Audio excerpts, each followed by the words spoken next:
C'est au rythme des clochettes et sifflets que s'était lancée la 10e mobilisation contre la réforme des retraites à Saint-Jean-de-Maurienne. Dans cette ville de 7500 habitants, les manifestations se passent dans le calme et la bonne humeur. Mais au fil des semaines, la mobilisation mauriennaise a pris une inhabituelle ampleur, au point de rassembler plus d'1 millier de manifestants comme aujourd'hui. Effectivement, à Saint-Jean-de-Maurienne, c'est la 10e mobilisation. Ça faisait longtemps qu'on n'avait pas vu une telle mobilisation. Je ne sais même pas si on avait vu une telle mobilisation ici sur la Maurienne. Ça correspond à quoi? Ça correspond à tout, hein. Il y a un contexte économique et une inflation qui est galopante, qui augmente bien plus que les salaires. Il y a des inégalités salaires hommes-femmes. Et puis là, on arrive sur un projet de réforme de retraite qui ne correspond pas du tout à ce qu'attendent les Français, qui a des justifications qui sont plus qu'hasardeuses et qui ne sont pas justifiées. Donc les gens en ont ras-le-bol et se mobilisent. Le profil des grévistes est effectivement très différent. Une tendance semble d'ailleurs émerger, celle de la mobilisation toujours plus importante de la jeunesse.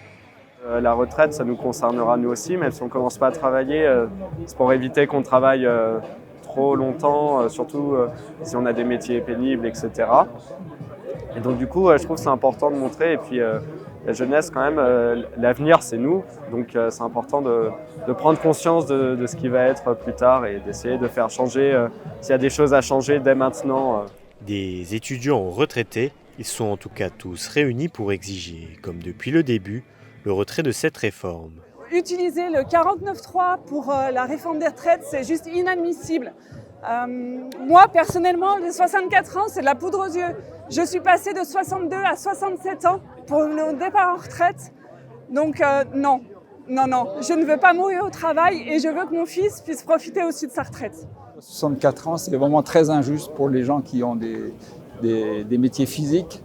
Il y a une pénibilité qui est terrible. Et puis toutes les études montrent que les gens qui ont des carrières longues, qui commencent tôt et qui font des travaux physiques vont être les plus pénalisés et vont le plus souffrir. C'est les gens les plus pauvres qui vont souffrir de cette réforme. Elle est extrêmement injuste. À Saint-Jean-de-Maurienne, Chambéry, Annecy, Cluses ou encore Annemasse, des milliers de personnes ont une nouvelle fois battu le pavé pour dire non à la retraite à 64 ans.